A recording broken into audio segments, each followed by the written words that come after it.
Imaginons un instant qu'on se réveille demain matin D'accord. et là, on découvre que plus de 17 millions de personnes ont décidé, mais genre de manière totalement unilatérale et coordonnée, de contourner le dollar américain, Ah ouais, carrément. ouais, d'ignorer la réserve fédérale, de tourner le dos à Wall Street et surtout imaginer que cette population massive déclare que sa propre monnaie numérique, une monnaie forgée sur des simples téléphones portables, bah, elle vaut désormais exactement 314 1599 dollars l'unité. C'est un chiffre qui donne le vertige, on va pas se mentir. C'est clair. Ça ressemble vraiment au scénario d'un roman de science-fiction financière un peu fou. Ouais, très audacieux. Mais le truc, c'est qu'en ce mois de mars 2026, bah, c'est pas de la fiction, c'est littéralement en train de se produire sous nos yeux, quoi. En fait, c'est un bouleversement systémique d'une ampleur totalement inédite. On a, on a tellement l'habitude de voir les innovations technologiques s'insérer sagement dans les cadres financiers qui existent déjà, tu vois. Ouais, c'est sûr. On rajoute juste une petite couche par-dessus. Exactement. Mais ici, le cadre lui-même est en train d'être rejeté. Il est redessiné. Les grilles de lecture traditionnelles qu'on utilise pour analyser les marchés, elles s'appliquent tout simplement plus ici. Et c'est exactement pour ça que notre exploration approfondie d'aujourd'hui est si cruciale. Je suis vraiment ravie de me plonger là-dedans parce que pour tous ceux qui nous écoutent et qui ont déjà ressenti une forme de fatigue face au jargon crypto, Oui, il y en a beaucoup. grave, ou ceux qui se sont légitimement demandé si ces monnaies virtuelles servaient à autre chose qu'à spéculer frénétiquement, bah on tient là un cas d'étude fascinant. Tout à fait. Tout à fait. Pour préparer cette analyse, on a épluché des tas de sources. On a compilé des notes de développeurs, des analyses de marché et surtout les rapports hyper détaillés de canaux d'information. Ouais, et l'idée, c'est vraiment de décortiquer cette transition historique du réseau Pi sans aucun parti pris. Parce que l'enjeu, c'est vraiment de comprendre la mécanique interne de cette transition. L'idée, c'est pas juste de lister des événements comme un calendrier, quoi. Non, bien sûr. Il s'agit d'examiner comment un projet arrive à muter d'une simple application mobile expérimentale vers une véritable économie autonome. Et ça mobilise des technologies de dingue, ça va de la cryptographie post-quantique à l'intelligence artificielle décentralisée. Bon, allez, décortiquons tout ça. Commençons par la chronologie immédiate, parce qu'il y a urgence en fait. Ouais, on est en plein dedans. Les données confirment que le réseau a officiellement lancé son grand Open Mainnet hier, donc le 11 mars 2026. C'est ça, la fin du testnet 2. Exactement. Et aujourd'hui même, le 12 mars, c'est la date limite absolue pour la mise à jour cruciale du protocole de migration, le 20.2. Mais avant même de parler de ce protocole, moi, ce sont les chiffres qui m'interpellent. Ah, les fameux chiffres. Vas-y. Sachan Bata rapporte 17,5 millions d'utilisateurs vérifiés par KIC, Ouais, 15,8 millions de comptes migrés et plus de 350 000 nœuds actifs.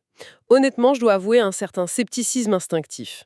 je te comprends. Parce que dans le monde numérique, c'est tellement facile de gonfler les chiffres avec des fermes de bots, quoi. C'est une réaction super saine. Mais, et c'est là que c'est important, c'est précisément là qu'intervient le fameux KYC, tu sais, le Know Your Customer. Ouais, la vérification d'identité. Voilà. Sauf que là, il ne s'agit pas juste de valider de simples adresses e-mail. On parle de 17,5 millions d'identités humaines qui ont été vérifiées biométriquement et documentées. Waouh, ok, donc c'est du solide. Et pour les 350 000 nœuds, c'est une infrastructure qui est juste colossale. Un nœud, pour rappeler un peu la base, c'est un ordinateur qui valide et sécurise en temps réel les transactions de tout le réseau. Mhm. Pour te donner une idée, les réseaux cryptographiques les plus célèbres du monde, les plus gros, ils peinent souvent à dépasser quelques dizaines de milliers de nœuds. Donc maintenir une telle toile mondiale, ça nécessite une coordination technique fascinante. D'accord, je vois mieux. En fait, pour imager un peu la chose, le passage du testnet au mainnet, c'est plus du tout un simple entraînement. Non, c'est fini le bac à sable. Le testnet, c'était le simulateur de vol. Si on s'écrase, bon bah, on redémarre l'ordinateur. Exactement. L'Open Mainnet, c'est comme piloter un véritable avion commercial, mais avec 17 millions de passagers à bord. C'est une très bonne analogie. Les lois de la physique s'appliquent, et si le moteur lâche, on perd du vrai capital. Et c'est là que ce fameux protocole 20.2 entre en jeu.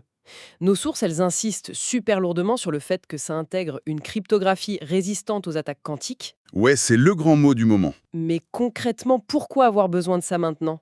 Je veux dire, les ordis quantiques, c'est pas encore dans nos salons. Alors, parce que la menace quantique, elle est plus théorique du tout.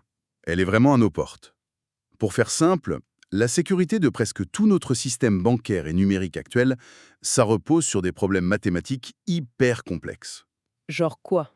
Genre la factorisation de nombres premiers gigantesques. Pour un ordinateur classique, même très puissant, trouver la solution, ça prendrait des millions d'années. D'accord. C'est ce qui verrouille nos coffres-forts numériques, en gros. C'est ça. Sauf qu'un ordinateur quantique, ça change complètement la donne. Radicalement. Mais radicalement.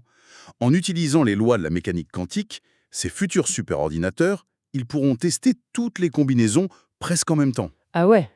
Donc ce qui prenait 1 million d'années, Ça pourrait prendre quelques secondes. c'est effrayant quand on y pense. C'est pour ça que le protocole V20.2 anticipe ce problème. Il change carrément les fondations mathématiques du réseau. Ils utilisent probablement des méthodes basées sur les réseaux euclidiens.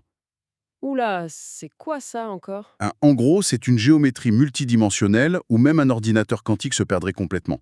C'est ce que les développeurs appellent le principe du code comme constitution. J'aime bien cette expression.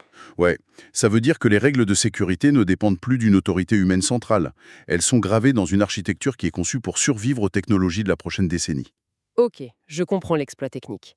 On a un coffre-fort colossal, inviolable, partagé par 17 millions de personnes. C'est ça. Mais voilà le problème.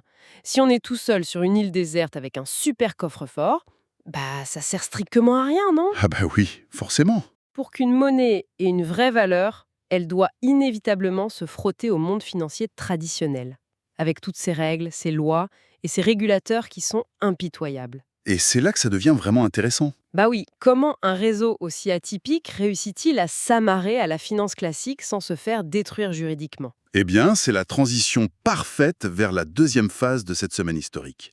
Le pont entre cette île dont tu parles et le continent financier, il se matérialise demain, le 13 mars. Avec Kraken? Exactement. La cotation confirmée sur Kraken. Et faut bien comprendre que le choix de Kraken est tout sauf anodin. C'est ce que disent les rapports de P-News World. Ils soulignent que Kraken, c'est pas juste une petite bourse d'échange lambda. Non, pas du tout. C'est un acteur américain majeur? Ils ont des liens directs avec les banques fédérales américaines, ce qui signifie, en clair, que pour être listé là-bas, un actif doit passer par un véritable purgatoire d'audit de conformité. J'imagine, ouais. Les régulateurs américains, ils épluchent tout. L'origine des fonds, la solidité du fameux KYC dont on parlait tout à l'heure, les protocoles de lutte contre le blanchiment d'argent, bref, tout y passe. Donc, le fait que le réseau Pi ait franchi cette barrière, C'est une immense validation légale, surtout quand on observe les immenses difficultés juridiques que rencontrent d'autres géants. Regarde Binance, il galère face à ces mêmes autorités. c'est vrai. Et le marché classique a immédiatement réagi à ce signal de légitimité d'ailleurs. Les données montrent que le prix a bondi de 13 centimes de dollars à 22 centimes. Ouais, une belle hausse. Une hausse super rapide en l'espace de 24 heures. Mais, et c'est là que je trouve une contradiction flagrante dans nos sources en fait. Ah, Laquelle? laquelle? Bah, d'un côté, on a cette formidable validation institutionnelle, ça monte, c'est cool, mais de l'autre, les créateurs du projet et les canaux de la communauté crient sur tous les toits: ne vendez pas, attention aux baleines, fuyez les escrocs. Ah oui, je vois ce que tu vas dire. Si le réseau est si solide que ça, pourquoi il y a cette espèce de panique face à l'ouverture des marchés? Alors c'est pas de la panique à proprement parler, en fait c'est une mise en garde contre un mécanisme financier prédateur qui est très très classique en crypto. Le fameux pump and dump. Exactement. Le pump and dump. Dans ce scénario, de gros investisseurs externes, ce qu'on appelle les baleines, ils injectent massivement du capital. Le but, c'est de faire gonfler artificiellement le prix. Donc le faire passer de 22 centimes à 1 ou 2 dollars par exemple. C'est ça. Et là, l'investisseur moyen, il voit la courbe monter en flèche, il cède à la frénésie, il a peur de rater le coche et il achète. Et c'est le piège. Totalement. À ce moment précis, les baleines revendent tout d'un coup, elles empochent les profits et ça provoque un effondrement du prix qui ruine les petits porteurs. Ouch! Donc en fait, la communauté essaye de construire une sorte de mur de protection psychologique autour de ses membres. Plus profondément que ça, je dirais que c'est un affrontement entre deux visions de l'économie. Comment ça? Wall Street voit ce jeton comme un nouvel actif volatile pour générer du profit à court terme. C'est leur modèle. Mais la vision interne du projet Pi, elle est diamétralement opposée. Eux, ils veulent créer une monnaie stable pour les commerçants du quotidien. Ah d'accord. Imagine un boulanger ou un artisan qui accepte cette monnaie. Il ne peut pas gérer sa comptabilité si son chiffre d'affaires perd 30% de sa valeur pendant la nuit, juste à cause de spéculateurs à New York ou à Londres. C'est impossible, en effet. L'utilité commerciale réelle, ça exige de la stabilité. C'est la base, quoi. Ce qui soulève une question super évidente du coup. Comment échapper à cette volatilité destructrice dictée par les marchés extérieurs? Excellente question. La seule solution logique, c'est d'offrir une utilité tellement concrète, tellement indispensable à l'intérieur même de l'écosystème que les utilisateurs n'ont aucune raison de revendre leurs jetons contre des dollars. Tout à fait. Et selon les documents de Hustle Connect qu'on a regardés, ils ont choisi de s'attaquer au secteur le plus monopolisé de notre époque, l'intelligence artificielle. Exactement. Le réseau vient d'annoncer la création du Pi Network Ventures. C'est un fonds de 100 millions de dollars. C'est énorme pour un début. Et ce capital, il n'est pas là pour faire des belles pubs ou du marketing. Il est fléché directement vers l'intégration de l'intelligence artificielle et le développement de jeux sur blockchain. Où le jeton agit comme la seule monnaie d'échange pour des millions de microtransactions, c'est ça? C'est le principe, ouais. Et au-delà de ça, il y a cette collaboration fascinante avec une société qui s'appelle OpenMind. Ah oui, j'ai vu ça. L'objectif déclaré, c'est d'entraîner l'intelligence artificielle directement sur les nœuds du réseau. Ils appellent ça une IA on-chain. Donc une IA totalement décentralisée. Alors, qu'est-ce que ça signifie concrètement pour ceux qui nous écoutent? Pensez au smartphone ou à l'ordi qui est devant vous en ce moment. Ouais, ton appareil de tous les jours. D'habitude, cet appareil, il fait qu'envoyer passivement vos données vers le superordinateur gigantesque et centralisé d'un géant de la Silicon Valley, n'est-ce pas? C'est le modèle extractif classique. Ils prennent tes données et eux seuls s'approprient toute la valeur de l'IA. Voilà. Ce que cette collaboration tente de faire, c'est de fragmenter ce superordinateur, de le briser en des centaines de milliers de petits morceaux C'est brillant. et de faire tourner les calculs d'apprentissage de l'IA sur la puissance dormante des téléphones et des ordinateurs de ces fameux 17 millions de personnes. Soudainement, on n'est plus un simple consommateur dont on extrait les données, On devient un rouage, ouais. un copropriétaire de cette infrastructure d'IA. C'est une démarche technologique qui a de profondes implications sociétales, je trouve. Ah, mais totalement. Actuellement, on sait que l'automatisation par l'IA menace de remplacer une grande partie du travail humain. Ça risque de concentrer les richesses entre les mains de 3 ou 4 entreprises mondiales. C'est la grande peur du moment. Donc, utiliser un réseau décentralisé pour entraîner l'IA et surtout rémunérer les nœuds pour leur puissance de calcul, c'est une tentative super audacieuse de redistribuer la valeur économique générée par cette révolution. C'est transformer l'IA, qui est un outil de monopole, en un bien public rémunérateur. Exactement ça. Et l'infrastructure pour soutenir tout ça, elle semble d'ailleurs déjà bien en place. Les chiffres du Pi App Studio sont assez saisissants. On parle de 51 800 créateurs impliqués, C'est une vraie petite armée. qui sont prêts à l'emploi. Mais il y a un détail technique dans nos notes qui m'a fait tiquer. Vraiment. Ah, je crois savoir de quoi tu vas parler. La biométrie. Ouais. Ils ont intégré une vérification biométrique de la paume de la main pour sécuriser les identités sur ces applications. Ouais, ça surprend souvent. Je dois être honnête, donner l'empreinte de ma paume à un réseau mondial d'applications, ça ressemble un peu au début d'un cauchemar dystopique sur la vie privée, non? Vu comme ça, ouais, c'est clair. Mais c'est là qu'il faut vraiment comprendre la mécanique de la biométrie décentralisée. Vas-y, rassure-moi un peu. Contrairement à une entreprise classique qui stockerait la photo de ta main sur un serveur central, un serveur qui est toujours vulnérable au piratage, la blockchain, elle, utilise des preuves cryptographiques à divulgation nulle. Les fameuses Zero Knowledge Proofs. Voilà. En gros, le système scanne ta paume, il la transforme instantanément en une suite mathématique super complexe, ce qu'on appelle un hash, D'accord. et ensuite il détruit l'image. Le réseau ne sait pas du tout à quoi ressemble ta main, il n'a aucune image stockée. Ah, donc il sait juste que l'équation mathématique prouve que je suis un humain unique. C'est exactement ça. C'est cette combinaison de sécurité absolue de l'identité et de l'outil de lancement, le Launchpad PRC1, qui filtre les 100 meilleures applications, qui donne corps à cette économie. Ok, c'est quand même beaucoup plus rassurant. Sans oublier que tout cela culmine le 14 mars. Ah, le fameux Pi-Day. Le P-Day, ouais. Avec des déploiements de nouveaux outils, des badges communautaires et même une tombola pour maintenir l'engagement. On sent vraiment une effervescence folle. Mais attends, on est face à un paradoxe massif, là. Lequel? L'éléphant dans la pièce. Ouais. D'un côté, on a cette vision d'une économie interne ultra développée, basée sur l'IA, les applis de la vie courante, la biométrie, etc. De l'autre, on a Kraken et les bourses traditionnelles qui, super froidement, disent « Bon, votre jeton vaut 22 centièmes ». Comment ces deux réalités, elles ne se percutent pas violemment au moment de l'ouverture du mainnet? Ah mais elle se percute totalement. Et c'est précisément ce choc qui a donné naissance au mouvement le plus intrigant de tout ce dossier à mon avis, le phénomène GCV. Pour Global Consensus Value. C'est ça. Pour se protéger de la gravité dictée par Wall Street, une vaste majorité de la communauté a décidé d'imposer sa propre valeur. Et cette valeur, c'est ce fameux nombre inspiré de la constante mathématique de pi, c'est-à-dire 314 159 $ l'unité. Ouais, ça calme. Non mais, Je me dois d'intervenir ici de manière très ferme. Comment des millions de personnes peuvent-elles sérieusement penser qu'un seul jeton vaut plus de 300 000 dollars juste par un simple accord mutuel, alors que le marché mondial le valorise à quelques centimes de dollars? C'est la réaction normale face à ce chiffre. C'est la définition littérale d'une illusion collective, non? On dirait une secte financière. Alors si le but c'était d'aller sur Kraken et d'exiger qu'on leur donne 300 000 dollars en billets verts pour un jeton, oui, ce serait de la pure folie financière. On est bien d'accord? Mais les documents communautaires montrent que c'est absolument pas le mécanisme visé. La GCV, c'est pas un prix de revente spéculatif pour l'extérieur. Ah bon? Hmm. C'est quoi alors? C'est pensé comme une constante comptable qui est strictement réservée au marché intérieur de Pike. Une constante comptable. Attends, tu avais mentionné dans nos notes préparatoires l'utilisation de contrats intelligents Soroban. Oui. Pour que ce soit super clair pour tout le monde, comment ces bouts de code arrivent-ils à verrouiller ce concept de valeur fixe sans que ça devienne un chaos total? C'est le cœur du réacteur, vraiment.